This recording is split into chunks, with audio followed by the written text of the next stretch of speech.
Well, good morning and welcome to another Sunday morning coffee with Dr. Childress here. This Sunday, I'm going to be talking about a licensing board complaint made against me by Dr. Bernet and Dr. Lorandos. I tend to pronounce Dr. Burnet's name with a French pronunciation because I took French in high school. And so if I mispronounce his name from time to time, I apologize. But they were filed a licensing board complaint against me because I'm critical of their professional practices. And apparently they think that's unethical to be critical of them. So I wanted to address that because I will address it with the board, obviously, and provide a response. But I want to make clear, because I'm a testifying expert in the family courts, and people are going to find out about the board complaint, whatever. So I wanted to make clear that I stand by my statements, okay, and my criticism of them. And so I wanted to just make a public statement that I stand by my criticisms of Dr. Burnett and Dr. Lorandos. And I would encourage them to evidence greater self-reflective insight rather than to attack the messenger of a critical or a critique of their professional standards of practice. So let me talk about what their complaint is. So here's the complaint, or that what I was received regarding it from the Board of Psychology. The complaint states that you have made several posts on social media and your personal website regarding Dr. William Bernet and Dr. Demosthenes Lorandos that are unprofessional, false, and defamatory. In these posts, you have made statements, including but not limited to, calling these doctors child abusers, ignorant and unethical, bottom-feeding scum, obstructionists, allies of the pathology of parental alienation, irresponsible, lacking in linear and logical reasoning, failed diagnosticians, reckless, and arrogant. These posts are unethical and violate the APA Ethics Code. Okay, I'm a little unclear as what ethical violation or ethical standard was violated by being critical of Dr. Burnett and Dr. Lorandos, but let me address these. So here's basically what we're looking at. I was accused of making false and defamatory statements. So the question becomes, are my statements true or false? And here they are, that they are colluding with child abuse, that they're ignorant, unethical, bottom-feeding scum, obstructionists, allies of the pathology, irresponsible, lacking in linear and logical reasoning, failed diagnosticians, reckless, and arrogant.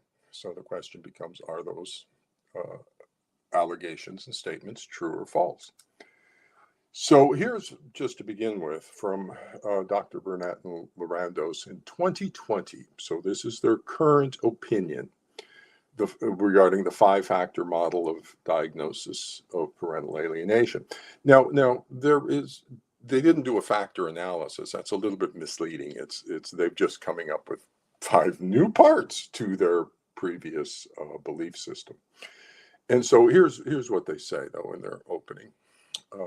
Although the phenomena that we know as parental alienation, PA, has been described in the mental health and legal literature for many years, it was eventually given a name, parental alienation syndrome, PAS, by Richard Gardner in 1985. So notice they're citing to Gardner in 85, okay, 40 years ago. As time went on, most writers abandoned the use of the word syndrome and simply referred to this mental condition as parental alienation. For the purposes of this article in 2020, parental alienation syndrome and PA are synonymous. So to be clear, we're talking about Richard Gardner's PAS model from the 1980s. Okay, that is what they are proposing as their new discovery, they got new factors to it. They got new aspects of Richard Gardner's PAS model from the 1980s. So let's go through my statements or my critique of their assertions. First, collusion with child abuse. Okay, so I assert that parental alienation is a euphemism of a made-up pathology label for child abuse that hides the child abuse from view, that hides the child abuse from the court's understanding, and that prevents effective intervention for the child abuse. So when child abuse is a consideration, we all need to use the term child abuse to describe the concern. Otherwise, we hide that. We hide the child abuse. And it is not inappropriate affection, it's child sexual abuse. It's not overly harsh discipline, it is child physical abuse. And it's not parental alienation, it is child psychological abuse. Okay, so when child abuse is a consideration, we need to use the term child abuse. Using made-up pathology label of parental alienation as a euphemism for child abuse that hides the child abuse from view and from the court's understanding, and that prevents intervention for the child abuse, is colluding with the child abuse. Okay, so that is my argument relative to the continued use of this made-up pathology label. We need to ground our professional level discussion in professional level constructs, beginning with the DSM-5. There is no diagnosis of parental alienation in the DSM-5. There is a diagnosis of a shared persecutory delusion. There is a diagnosis of a factitious disorder. There is a child psychological abuse diagnosis, and there is a spousal abuse psychological diagnosis in the DSM-5.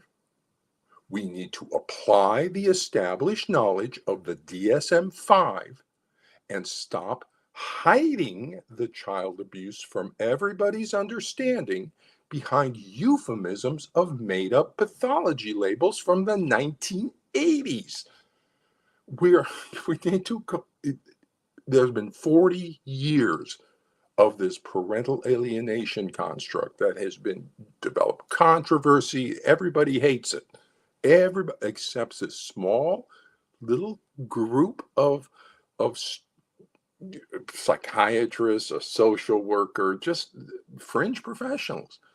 You know, this small little group who continues to maintain that they are discovering a new form of pathology unique to the family courts, and that they have to come up with this new label for parental alienation syndrome and new diagnostic criteria unique to the family courts.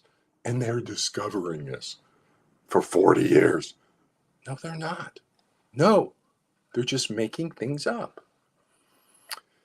And they need to stop making things up. So that's argument one. So let's take a look at number two, that they are ignorant.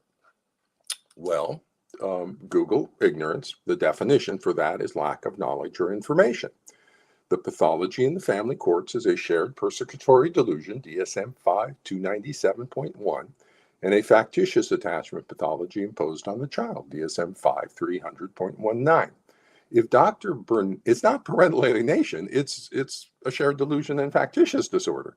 So if Dr. Bernet and Lorandos need to be educated about what the pathology is, they lack knowledge about the pathology by demonstrated need to be educated.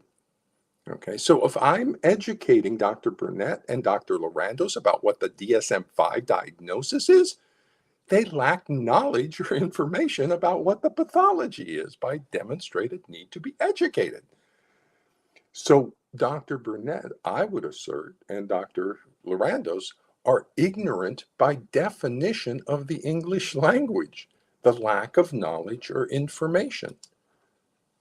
So I'm just using descriptive terms to describe their demonstrated lack of knowledge by having to make up new forms of pathology because they don't understand the attachment system, family systems. It's a cross-generational coalition. Personality disorders, collapsing into delusional thought disorders. They don't understand any of that. And so they have to make up new forms of pathology to cover up their lack of knowledge or information, their ignorance. So that's true. Okay, they lack knowledge or information because I'm having to educate them about what the pathology is. They're unethical. Okay, so that's another allegation. So they're claiming it's unethical for me to assert that they are unethical. What standard in the APA ethics code says it's unethical for me to question the ethics of Dr. Bernet and Dr. Lorandos? That's kind of lack of linear logical reasoning. But here, I will assert they are in violation of two ethical standards of the American Psychological Association, beginning with a blatant violation of Standard 2.04, Bases for Scientific and Professional Judgments. Okay, and so let me talk about that for a second. That says that as a basis for our opinions, that psychologists are required to apply the established scientific and professional knowledge of the discipline. Now, right off the top, I will assert that's the DSM-5 of the American Psychiatric Association. So Dr. Bernet and Lorandos are required to apply the DSM-5 diagnostic system first before they propose any new forms of pathology that they think they're discovering. They need to first apply the DSM-5 and see if it's in the DSM-5, and actually it is. It's a shared delusion and factitious disorder. We don't need new forms of pathology. It's in the DSM-5 if you apply it, but they don't apply it, and they refuse. They flat out refuse to apply the DSM-5 because they think they're discovering a new pathology. And the moment they apply the established knowledge, no, they're not. They're not discovering a new form of pathology. It's already known. Everybody knows it's a persecutory. They're simply not diagnosing the pathology so that they can then be experts in this pathology they think they're discovering or propose they're discovering. At this point, I suspect they know they're not discovering things, and that gets to a later criticism about their judgment. So first off, they're not applying the DSM-5, and then attachment and family systems and a lot of knowledge because they're just giving themselves permission to go off and make up new pathologies. And then they're a violation of Standard 2.01 boundaries of competence. For Dr. Bernet, I've looked at his vita. I will assert that he's not competent in attachment pathology and family systems. So Dr. Bernet can now show us on his vita where he has the necessary education, experience, and training in attachment and attachment pathology and in family systems therapy. Because if he doesn't, then he's not competent to be working with the pathology when it's an attachment pathology and a family conflict. Duh. That's linear logical reasoning. If you don't know attachment, you're working with an attachment pathology, you're practicing beyond the boundaries of your competence. If you're not trained in family systems and educated in that, and you're practicing with family conflict, you're not competent in the family conflict. Linear logical reasoning. And I would assert that Dr. Lorandos is not a competent similarly in attachment pathology. The only place you get that is early childhood mental health, and neither one of them have that. And then he's not competent in the diagnostic assessment of delusional thought disorders. So peace. And that's what the pathology is, a persecutory delusion. So he's not competent based on his education, training, and experience. So I've got two ethical violations, boundaries of competence, 2.04, bases for scientific and professional knowledge.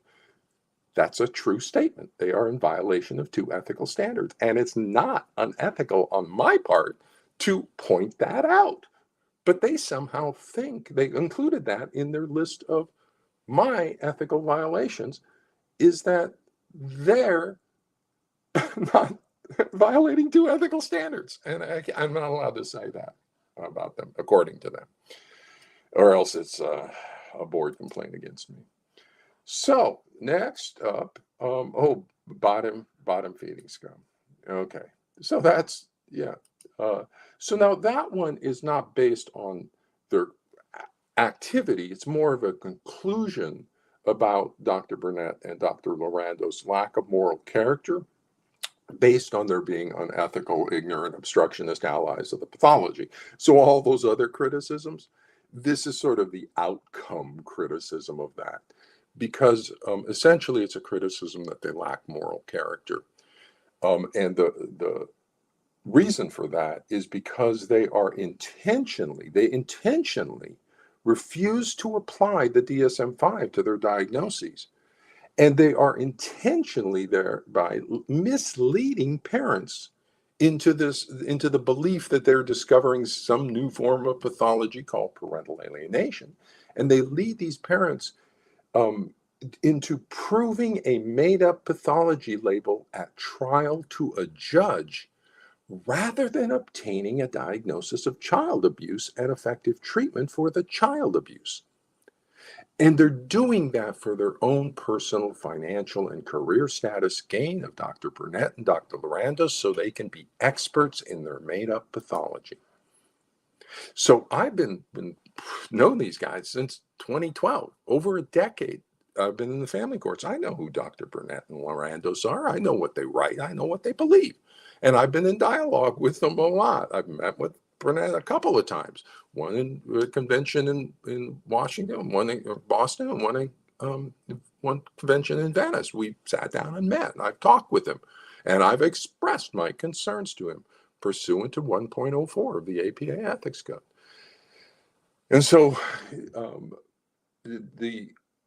they know that if we switch to the DSM-5 diagnostic system, we will immediately get a shared persecutory delusion, factitious disorder imposed on another child, psychological abuse, and spousal abuse. And we can provide that diagnosis to the situation, and the targeted parent can then use that diagnosis to protect the child. They know that if we apply the DSM-5, the situation will be solved immediately. And they've known that for a decade.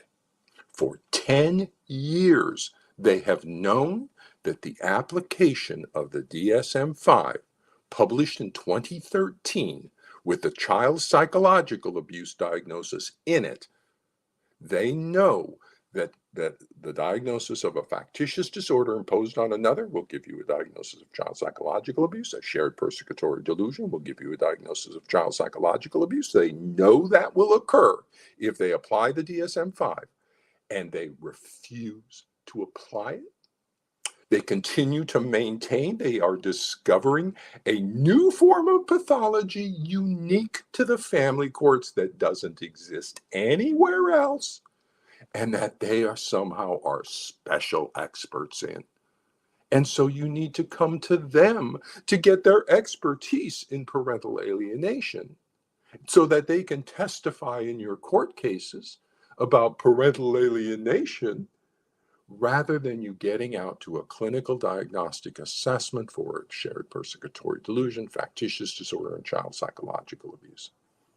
They are spreading medical, psychiatric, psychological misinformation to the great substantial harm of the general public, to children and parents. They are preventing children and parents from getting the child abuse diagnosis by maintaining they are discovering something when they're not. Okay, and so what would be your adjective to describe somebody who intentionally prevents parents and children from getting a diagnosis of child abuse when child abuse is present so that they can remain experts in a made-up pathology that they think they're discovering? Okay, I would say that lacks moral character. I don't care if you have financial interests or personal interests in discovering some new form of pathology. You have obligations as a doctor to apply the DSM-5 and make the diagnosis of child abuse when child abuse is present, and you have obligations as a doctor to inform the public about what the DSM-5 diagnosis is, it's child psychological abuse, so that they can get treatment for the child abuse, not treatment for parental alienation, which doesn't exist. Okay, so that's That's more of a conclusion based on 10 years of knowing them, personal experience sort of situation. So, true or false, obstructionists? Well, here's the situation there. The DSM-5 diagnosis for the pathology in the family courts is a shared induced persecutory delusion, 297.1, and a factitious disorder imposed on the child, 300.19, child psychological abuse, V995.51, and spousal psychological abuse of the targeted parent using the child as a weapon, V995.82. Dr. Bernet and Dr. Lorandos refused to apply the DSM-5 diagnostic system to the American Psychiatric Association to their diagnostic judgments, thereby preventing and obstructing the accurate diagnosis and effective treatment of the pathology.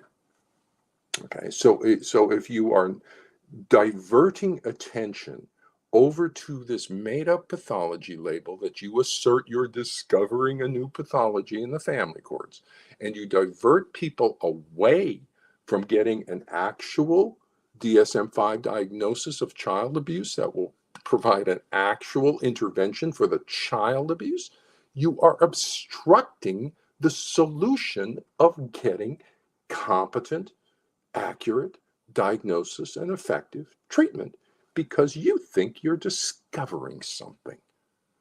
No, you're not. You're not discovering a new form of pathology unique to the family courts. Apply the established knowledge first, and you'll discover you're not discovering anything. But you refuse to do that because you want to be an expert in something. Allies of the pathology. All right. So, see collusion with child abuse right off the front. If you are using euphemisms for made up pathology labels and that hide the child abuse and hide it from the court's understanding and to prevent intervention for the child abuse, that's being an ally with the pathology of child abuse. You are preventing effective intervention for the child abuse, identification and intervention for it. So the continued proposal that they are discovering some new pathology unique to the family courts locks up the professional psychology in endless destructive conflict and controversy over their made-up pathology proposal, and prevents the solution available from the application of the DSM-5 diagnostic system of the American Psychiatric Association. So they are disabling the mental health system response to the pathology by taking everyone's focus into their made-up pathology proposal. Stop it. Stop making up new things and let the mental health system respond with the DSM-5 diagnosis. But they're doing it, and they're doing it intentionally. They know they're doing it. They know they are disabling the mental health system response, because I've been in the family courts 10 years. I've been telling them that for 10 years, that you're disabling the mental health system response, return to established knowledge, and they won't do it because they want to be experts. And they think they're discovering grandiose. They think they're entitled to make up new forms of pathology just because they believe they're discovering something. Entitlement. Arrogant. We'll get to arrogant in a second. So, true or false, that they are irresponsible? Well, Google responsibility. The state or fact of having a duty to deal with someone or having control over someone. So they have an obligation as doctors. Dr. Bernet and Dr. Lorandos have a responsibility as doctors to apply the DSM-5 diagnostic system and the established scientific and professional of the discipline, knowledge of the discipline first, before making any new pathology proposals that they believe are unique to the family courts. Before they believe and assert they're discovering something, they have a responsibility as doctors to apply the established knowledge, including the DSM-5 diagnostic system, first. And they're not doing that. They are irresponsible. True or false? Lack linear and logical reasoning. Well, that's true. I'll give you an example. The pathology cannot be a new form of pathology that Dr. Bernet and Dr. Lorandos are discovering, and simultaneously an existing form of pathology already described in the DSM-5. Either it is a new form of pathology that's unique to the family courts that Dr. Bernet and Dr. Lorandos are discovering, or it's an existing form of pathology already in the DSM-5. It cannot be both logically. It's one or the other, new or existing. It is a DSM-5 diagnosis of 297.1 and 300.19. There is no new pathology they are discovering. Okay, so it's already in the DSM-5. They are not discovering any new form of pathology. So they still don't think they are. That's a deficit in linear logical reasoning. They don't understand that if it's already in the DSM-5, they cannot be discovering some new pathology. No, it's in the DSM-5. It's a shared delusion, factitious attachment pathology imposed on the child for secondary gain to the allied parent. Child psychological abuse, spousal abuse. Okay. So, yeah, they lack linear logical reasoning. And there's several examples of deficits in linear logical reasoning. So, true or false? Failed diagnosticians. Well, the diagnosis of a shared persecutory delusion was in the DSM-4. Okay, that it was a shared psychotic disorder. So the entire time that Dr. Lorandos and Dr. Bernet were advocating for a new form of pathology, that parental alienation, the pathology was in the DSM-4 as a shared persecutory delusion, a shared psychotic disorder, and they just whiffed on the diagnosis. They did not diagnose it. For their entire career, they have misdiagnosed a persecutory delusion.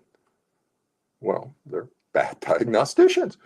If their entire career they've misdiagnosed a persecutory thought disorder because they're so fixated on their that they're discovering something, they didn't apply the knowledge and realize, hey, this is a persecutory delusion. No, it's parental alienation syndrome we're discovering. So Dr. Bernet and Dr. Lorandos continue. That not only did they misdiagnose it before, when the DSM-5 comes in, they continue to not apply the DSM-5, just like they didn't apply the DSM-4, and they continue to misdiagnose a shared persecutory delusion and factitious attachment pathology imposed on the child, DSM-5, 297.1 and 300.19, and they continue to misdiagnose child psychological abuse and spousal psychological abuse of the targeted parent, DSM-5 V995.51 and V995.82. So they're failed diagnosticians because they don't apply either the DSM-4 when before that or now the DSM-5. They just simply refuse to apply the DSM-5 diagnostic system because they want to discover something. They believe they're discovering a new pathology unique to the family courts. It doesn't exist anywhere else except in the family courts, and therefore it needs a whole new diagnostic label and new symptoms unique to the pathology. True or false? Reckless. Well, by refusing to apply the DSM-5 to their diagnostic formulations, their irresponsible professional behavior of proposing that they are discovering a new form of pathology unique to the family courts colludes with the child abuse and prevents intervention for the child abuse. Their irresponsible professional behavior leads to destructive outcomes for parents and children who seek to prove a made-up pathology to a judge at trial instead of getting a diagnosis and treatment for the child abuse. That is reckless professional behavior. True or false? Arrogant. Google arrogant. Having or revealing an exaggerated sense of one's own importance or abilities. I would assert that Dr. Bernet and Dr. Lorandos believe they are discovering a new type of pathology that is unique into the family courts that no one else has understood for 40 years. We just simply don't understand that they are discovering something new. It's understood. We understand that. And we're rejecting that. You are not discovering something new. We understand. We're just saying no. But they refuse to understand that no, they continue to maintain they believe a false belief that they're discovering a new form of pathology. It's a fixed and false belief, maintained despite contrary evidence of the American Psychiatric Association saying there's no such thing. So let me be clear on that one. The belief in parental alienation that is held by Dr. Bernet and Dr. Lorandos is a false belief. They are not discovering a new form of pathology. It is a fixed and false belief because they are continuing to believe that they are discovering a new pathology unique to the family courts that no one else understands. And it's a fixed and false belief maintained despite contrary evidence from the American Psychiatric Association in 2013, completely reviewing the construct and saying, no, it doesn't exist as a diagnosis. So it doesn't exist. Now, for all responsible doctors, when the DSM-5 and the APA says, no, there's no diagnosis of that, we don't continue to diagnose that. There's no diagnosis for anything that's not in the DSM-5. We use what's real, okay, except for Dr. Bernet and Dr. Lorandos, who believe they know more than the APA does. They know more about diagnosis. The American Psychiatric Association is wrong, and Dr. Bernet and Dr. Lorandos are right. There is a new pathology unique to the family courts. That's a fixed and false belief maintained despite contrary evidence. That's by definition. So, and it's a belief that they are special, that they have special knowledge about parental alienation that no one else has. Dr. Childress doesn't understand it. We have special knowledge about parental alienation, and he just doesn't understand our brilliance in discovering a new pathology. No, I understand what you're asserting, and I'm saying it's not true. Okay, it's false. You don't have special knowledge, and there's no such thing as parental alienation. That's a euphemism for child abuse. So, going back to whether it's true or false, they say my assertions, my statements are unprofessional, false, and defamatory, and violate the APA Ethics Code. Well, unprofessional, false, and defamatory. My criticism is professional. Okay, I'm professionally criticizing. It's not unprofessional. I'm professional. I'm criticizing their professional behavior, and yeah. So I'm critical of the professional behavior of Dr. Bernet and Dr. Lorandos on multiple supported grounds. Now they can answer those criticisms if they want, but what they're basically trying to do is just simply silence the criticism of them. So they don't like that I'm criticizing them and rather than engage the content of the criticism, self-reflective insight, and get professional. I'll debate them anytime on this. Let's put up an online public debate, moderated debate, anytime, anywhere. I've offered that for a decade. Okay, that I will debate them anytime, anywhere. Does parental alienation exist? I'll say no. They say yes. Let's put it on an online debate. They refuse to debate. They refuse to engage in any sort of professional dialogue. It's like running over to a limited set of information to maintain, to avoid contact with reality. Okay, so that's the process of just avoiding contact with professional critique or professional criticism. So instead, they seek to silence the criticism, saying it's unethical and unprofessional to criticize them. Okay, that's a thought disorder. I'm sorry. That's not linear, logical reasoning to say it's unethical to criticize them. No, in fact, it's 1.04.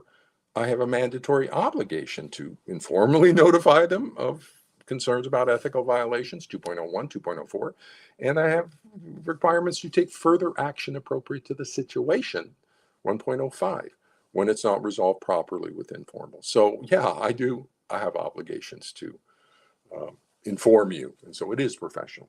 False, my criticisms of them are true and accurate descriptions of their problematic professional behavior.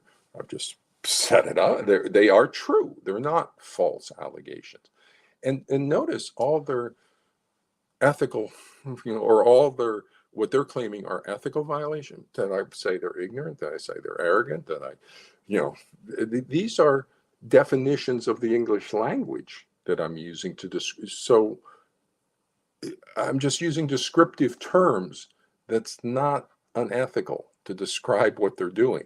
Okay, they're reckless, they're irresponsible, and uh,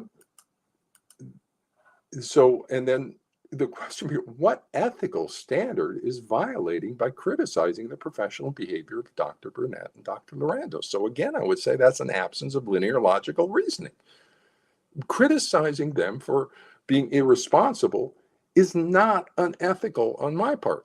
Criticize for maintaining this false belief in parental alienation syndrome for 40 years, and I'm saying that's irresponsible, not applying the DSM-5. That's not unethical activity on my part. Saying that they're reckless by not applying the DSM-5 is not unethical. There's no standard that says you cannot criticize Dr. Bernet and Dr. Lorandos. So that's unethical. And then I am acting under standards 1.04 and 1.05 and my duty to warn obligations to prevent substantial harm to the public.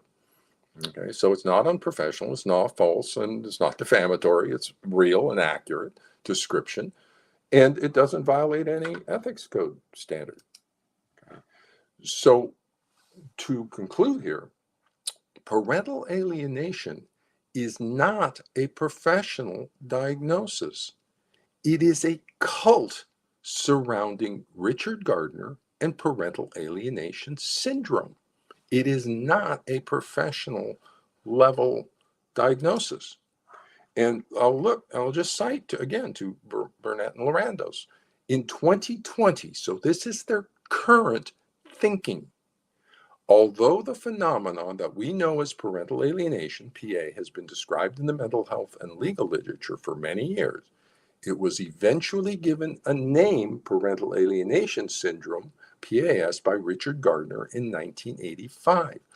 Look how they're locked in to the professional knowledge of 1985, and they have not advanced a step since 1985. When they talk about it being described in the mental health literature, that's all pre 1985, because eventually, 40 years ago, a single psychologist made up a new pathology label for it. Yikes! 40 years ago. They're stuck in knowledge 40 years ago. That's from one person, Richard Gardner. For purposes of this article, PAS and PA are synonymous. Okay, so they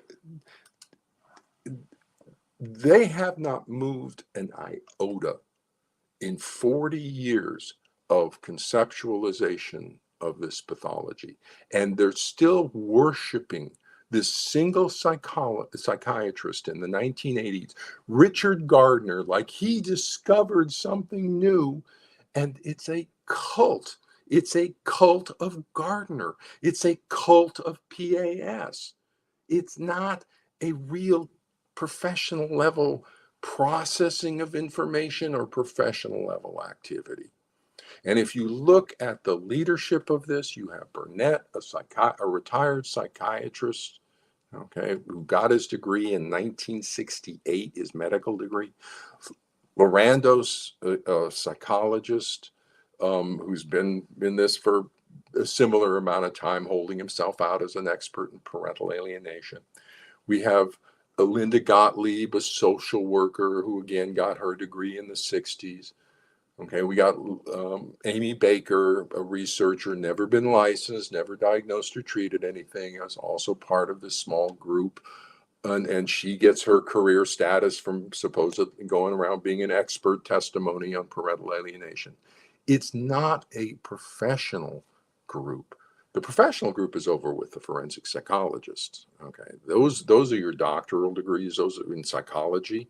And so those are a different group, and there are problems because they don't use the DSM-5 either. But this group, this parental alienation syndrome group, is not a professional group. It's a cult. It's a cult of personality around Richard Gardner and PAS. And they're 40 years later, they still haven't engaged any professional level knowledge. They're still using PAS. It's synonymous with PAS. And that's what they want. So with that, I'm going to wrap up my Sunday coffee today. Yeah, we need standards of practice elevated in the family courts for the children, for the parents, and for the court. And we need to start with the application of the DSM-5. Everybody, all the doctors, come on, all the doctors, start applying the DSM-5 diagnostic system to your diagnosis, please. Can we get there? Forensic psychologists, please. We need a clinical diagnostic assessment. We don't need your quasi-experimental, role as a, mini judge. We need a clinical diagnosis using the DSM-5 diagnostic system. Do we have a shared persecutory delusion, factitious disorder, child psychological abuse, and spousal abuse by the allied parent, or do we have some form of child abuse, physical, sexual neglect, psychological by the targeted parent? Which is it? We need a diagnosis on that.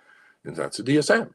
So let's apply the DSM-5 and solve this immediately, now, today. Let's get diagnoses of child abuse and start protecting children and stop using euphemisms that hide the child abuse. So with that, I will wrap up by Sunday and go off to other things. Go back to the forensic psychologists. So with that, take care, everybody.